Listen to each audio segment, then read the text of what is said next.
हमारी पुलिस क्या अंग्रेजों के टाइम की पुलिस नहीं रही है। आम जन में विश्वास, अपराधियों में डर। कौन सा बैड टच है, गुड टच है। कई बार जब हम स्कूल में जाते हैं बच्चों का एक ही रहता है, सर पुलिस में हमको भी आना है, कैसे आए तुम। का जो इम्पैक्टेड हुआ है उसको संरक्षण प्रदान करना वो हमारे लिए बहुत इंपॉर्टेंट हो जाता है। निःशुल्क रूप से बिना कोई शुल्क लिए हमने काम किया है। सुरक्षा सखी से वो अपनी बात बिल्कुल फ्रीली कह पाते हैं, जो कि वो पुलिस थानों में आके नहीं कह पाते। कुछ उनकी मर्यादाएं होती है, कुछ समाज का भय होता है। डूंगरपुर आज बदल गया है। बाल तस्करी की समस्या पूरी तरह समाप्त तो नहीं हुई, लेकिन आंकड़े बहुत कम हो गए हैं। इन्हीं बातों को लेकर आज मगरुआ ने अपनी चौपाल सजाई है और उस चौपाल में पुलिसकर्मी भी शामिल हैं, महिला सखी भी है,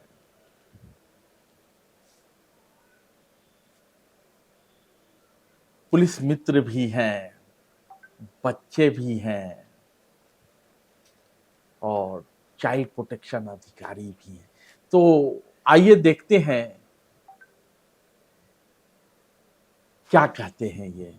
ये डूंगरपुर जिला है और हम लोग खड़े हैं डूंगरपुर के कोतवाली में। कोतवाली में खड़े हैं मतलब डरे हुए नहीं हैं, क्योंकि आजकल पुलिस डराती नहीं है। पुलिस लोगों के साथ मिलकर उनके अंदर का डर निकालती है। हमारे साथ कोतवाली के प्रभारी हैं। सर, कैसे आप बच्चों के साथ स्कूल में, आप कह रहे थे, आपसे थोड़ी देर पहले हमारी बात हो रही थी कि आज आप स्कूल में भी चले जाते हैं, आपके वर्दी को देख के बच्चे डरते नहीं है? नहीं, अभी स्कूल में बच्चे डरते नहीं है। इसका एक रीजन ये है कि अभी जो हमारी पुलिसिंग हो रही है वो मेन बच्चों के अंदर से पुलिस के प्रति डर निकालना है। हमारी पुलिस क्या अंग्रेजों के टाइम की पुलिस नहीं रही है। उनको ये बताना है कि पुलिस आपके ऊपर अत्याचार करने वाली नहीं, बल्कि आपकी सुरक्षा के लिए बनी हुई है, आपके प्रति होने वाले अपराधों को रोकथाम के लिए बनी हुई है। तो इसी उद्देश्य की पूर्ति के लिए हमारा जो राजस्थान पुलिस का एक स्लोगन है कि आम जन में विश्वास, अपराधियों में डर। इसी को कायम रखने के लिए कई बार हम स्कूलों में जाते हैं, बच्चों से वात्सल्य वार्ता करते हैं। स्कूलों में वात्सल्य वार्ता में हम बच्चों को ये जानकारी देते हैं कि पुलिस आपके सुरक्षा के लिए है, न कि आपको डराने के लिए, आप पर अत्याचार करने के लिए। वात्सल्य वार्ता में कई बार हम बच्चों को कानून संबंधी छोटी मोटी जानकारियां भी देते हैं कि किस तरह के कार्य करने से अपराध की श्रेणी में आता है और किस प्रकार के कार्य अपराध की श्रेणी में नहीं आते। उनके प्रति होने वाले अपराध बच्चियों को बताते हैं कि कौन सा बैड टच है, गुड टच है, इस संबंध में जानकारी देते हैं। यदि उनके साथ कोई जाति होती है तो वो बात छिपाए नहीं, बल्कि अपने पेरेंट्स को बताए, अपने टीचर को बताए, अपने विश्वसनीय आदमी को बताए, बल्कि उनको ये जानकारी देना है कि उनके साथ होने वाले अपराधियों के लिए उनको दबाए नहीं, होने वाले अपराध की जानकारी आगे देवे अपराधी को, ताकि सजा मिल सके। संवाद हमेशा द्विपक्षीय होता है सर। दोनों, बिल्कुल। बच्चे भी कुछ कहते हैं क्या आप? कई बार बच्चे अनुभव साझा कीजिए। हाँ बिल्कुल, कई बार जब हम स्कूल में जाते हैं बच्चों का एक ही रहता है, सर पुलिस में हमको भी आना है, कैसे आए। तो मैं उनको थोड़ी जानकारी भी देता हूँ कि इस तरह आते हैं। पहले तो शुरुआत में तो मैं जब स्कूल में जाता था तो बच्चे थोड़े एक उनको डर रहता है पुलिस वाला है, पर अब क्या है कि मैं लगातार जाने लगा तो उनके मन में आ गया कि हाँ, अच्छे दोस्त ही पुलिस वाले, ये भी रहता है। चुनौतियां बढ़ते जा रही हैं सर पुलिसिंग की। साइबर के दौर में चुनौती पुलिस की बढ़ी है, बच्चों को भी परेशानियां बढ़ी है, कैसे निपटते हैं? मेरा नाम रमेश चंद्र पाटीदार है। मैं एएसआई हूँ। पूर्व में थानों में बाल कल्याण अधिकारी भी रहा हूँ। समय समय पर मैं वात्सल्य वार्ता थानों स्कूलों में जाता रहता हूँ, आता रहता हूँ। वास्तव में आप जो बता रहे हैं, अभी साइबर अपराध जो बहुत ज्यादा बढ़ चुके हैं, अब उसके लिए एक मुख्य उद्देश्य ये होना चाहिए कि एक तो जागरूकता होनी चाहिए। आपके जो साइबर क्राइम है उस सबसे पहले करता है तो कोई कोड वगैरह अपन नहीं दें, उस समय जानकारी उनको पहले दी जाए तो ये अपराध रोक सकते हैं। अन्यथा इस अपराधी बहुत ही शातिर होते हैं, वो आप किसी भी गुमराह करके किसी भी टॉपिक पे आपको बिल्कुल अपना खुद अधिकारी बोल रहा है इस प्रकार से आपको ले लेके भ्रमित करेंगे और आपसे जानकारी लेके आपके साथ साइबर अपराध कर देंगे। तो इससे बचने का एक ही उपाय, जागरूकता बहुत जरूरी है। और जागरूकता लाने के लिए हम पुलिस के अधिकारी भी समय समय पर विद्यालयों में, कहीं सेमिनारों में जाते हैं और लोगों को जागरूक करते हैं। इस दिशा में बहुत ही जागरूकता लानी जरूरी है। सर, आपका जो जिला है डूंगरपुर, गुजरात से सटा हुआ है, कहीं न कहीं यहाँ ट्रैफिकिंग की समस्या हमने देखा है, सुना भी है, खबरें भी पढ़ी है, खबरें लिखी भी है, रहती हैं। यहाँ पर ज्यादातर बच्चों के बीटी कॉटन जब होता है उस समय बच्चों के गुजरात में जाने की ज्यादा रहती है। तो उसके लिए क्या है कि हम यहाँ नाकाबंदी करते हैं कई बार, और जैसे सूचना आती है कि कोई बच्चे जा रहे हैं तो उनके खिलाफ जो लेके जाते हैं उनके खिलाफ प्रकरण दर्ज करते हैं और बच्चों को बाल कल्याण अधिकारी के समक्ष पेश करते हैं। वैसे ये समस्या पहले से बहुत कम हुई है, पहले के अनुपात में बहुत ही ज्यादा कम हुई है, क्योंकि इसमें पुलिस, यूनिसेफ और दूसरे जो हमारे पुलिस के मित्र हैं उन्होंने नाकाबंदी भी करी थी, तो इसमें अवेयरनेस भी करी है। बिल्कुल सर, संख्या कम हुई है, बहुत ही कम हुई पूरी है, तरह रुकी नहीं है लेकिन पूरी संख्या तरह कम है। हाँ, पूरी तरह तो नहीं रोक सकती पर बहुत कम हुई है। बाल संरक्षण अधिकारी की चर्चा हुई, हमारे साथ बाल संरक्षण अधिकारी भी हैं।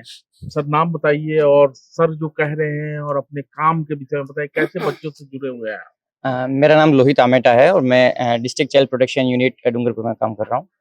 जैसे कि अभी आप बता रहे थे, बाल श्रम की बात बता रहे थे, तो बाल श्रम से निपटने के लिए मेनली 2 तरीके हम समझ पाते हैं। एक तो होता है कि पुलिस द्वारा हार्डकोर एक्शन लिया जाए एम्प्लॉयर के ऊपर, तो वो डेफिनेटली पुलिस उसमें बिल्कुल प्रॉम्प्टली एक्शन लेती है। दूसरा तरीका होता है जो बच्चा जो इम्पैक्टेड हुआ है उसको संरक्षण प्रदान करना, वो हमारे लिए बहुत इंपॉर्टेंट हो जाता है हमारे डिपार्टमेंट के लिए। तो उनको हम बच्चों को रेस्क्यू करके PCIs में आवश्यकता होने पर उनको प्लेस करते हैं। उसके बाद प्रॉपर मेंटरिंग, गाइडेंस और उनको एजुकेशन से जोड़ते हुए हमारा काम रहता है कि हमको अल्टीमेट लेवल पे रिहेबिलिटेट करें परिवार में, ताकि इस प्रकार की घटनाएं वापस पुनः रिपीट ना हो। पुलिस मित्र की बात आई थी, पुलिस मित्र हमारे साथ हैं। कितनी मित्र होती है पुलिस? सर, पुलिस मित्र का काम होता है पुलिस प्रशासन के साथ जुड़कर उनके साथ कंधे से कंधा मिलाकर सहयोग करना। हमारा काम, मैं जिग्नेश वैष्णव डूंगरपुर कोतवाली पुलिस मित्र से जुड़ा हुआ हूँ और हम करीब 70 पुलिस मित्र डूंगरपुर से जुड़े हुए हैं और पूरे संभाग के अंदर करीब 1600 से ज्यादा पुलिस मित्र जुड़े हुए हैं। हमारा काम रहता है पुलिस के साथ जुड़कर काम करना। अगर हमें कोई ऐसी सूचना मिलती है जो महिलाओं के प्रति, बच्चों के प्रति या अव्यवहारिक काम हो रहा हो, तो हम सीधा पहला हमारा काम रहता है कि हम पुलिस के थानाधिकारी या यहाँ पर सूचना प्रभारी को सीधा संपर्क करते हैं। उसके बाद यहाँ से जो टीम जाती है वो वहाँ की जो भी गतिविधियाँ होती है उसका निराकरण करती है। दूसरा, कोविड काल के अंदर हमारी टीम ने शहर के विभिन्न पोस्टिंग पर अपनी ड्यूटियां निभाई है, चाहे वो दिन हो या रात हो। निःशुल्क रूप से, निःशुल्क बिना कोई शुल्क लिए हमने काम किया है। भोजन वितरण वगैरह और बच्चों के अवेयरनेस में, महिलाओं के उत्पीड़न में हमने कई बार हेल्प की है। कई बालिकाओं की लगातार लगे रहते हैं आप। निरंतर हमारा काम चल साथ कुछ सखियां भी हैं, सखी मित्र ना, क्या सुरक्षा सखी कैसे सुरक्षा देती है बच्चियों को, कैसे सुरक्षा देती है, सर के साथ कैसे मिलकर काम करती हैं? क्योंकि सुरक्षा सखी आम जन और पुलिस के बीच की कड़ी है। जैसे कि पुलिस मित्र होते हैं वैसे ही हम हैं। तो पहली बात कि बेटियों के साथ, बहनों के साथ कुछ नहीं हो तो हम उनको जाके मोटिवेट करते हैं, उनको सेल्फ डिफेंस का बताते हैं, गुड टच बैड टच का बताते हैं। और जैसा कि सर ने बताया कि विद्यालय में आके वो भी इस चीज की एजुकेशन देते हैं, तो थोड़ा सा बेटियों में कॉन्फिडेंस आता है। और अगर फिर भी कहीं कोई क्राइम ऐसा होता है कि जो हमसे नहीं सुलझता, तो हम फिर उसको पुलिस को बताते हैं। और सुरक्षा सखी से वो अपनी बात बिल्कुल फ्रीली कह पाते हैं, जो कि वो पुलिस थानों में आके नहीं कह पाते। कुछ उनकी मर्यादाएं होती है, कुछ समाज का भय होता है, चाहे वो पारिवारिक उनके साथ क्राइम हो रहा हो, चाहे सोशल क्राइम हो रहा हो, तो वो सुरक्षा सखी को अपनी फ्रेंड समझ के और उनके साथ अपनी बातें शेयर करती है। सखियों के साथ सारी बातें कही जा सकती है। जी, कोई ऐसी घटना बताइए।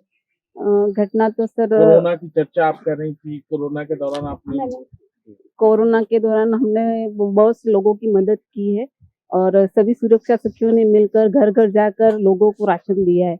और कई बार ऐसा होता था कि कई महिलाएं जैसे घर से बाहर, घर में कोई सब कोरोना पॉजिटिव है और वो महिला घर से बाहर नहीं निकल पा रही थी, तो हमने उनको अपने कॉल नंबर दे रखे थे कि आप हमको कॉल करो, आपको जो भी प्रशिक्षण कौन देता है आपको? प्रशिक्षण पुलिस प्रशासन द्वारा दिया जाता है हमको। हम इतना कुछ कह रहे हैं, लेकिन तुम जो कहती हो गांव वालों के सामने शायद वो ज्यादा समझ पाते हैं। हमारे साथ ग्राम रक्षक हैं और उनकी बेटी है, क्या नाम है आपका? नेहा बलई।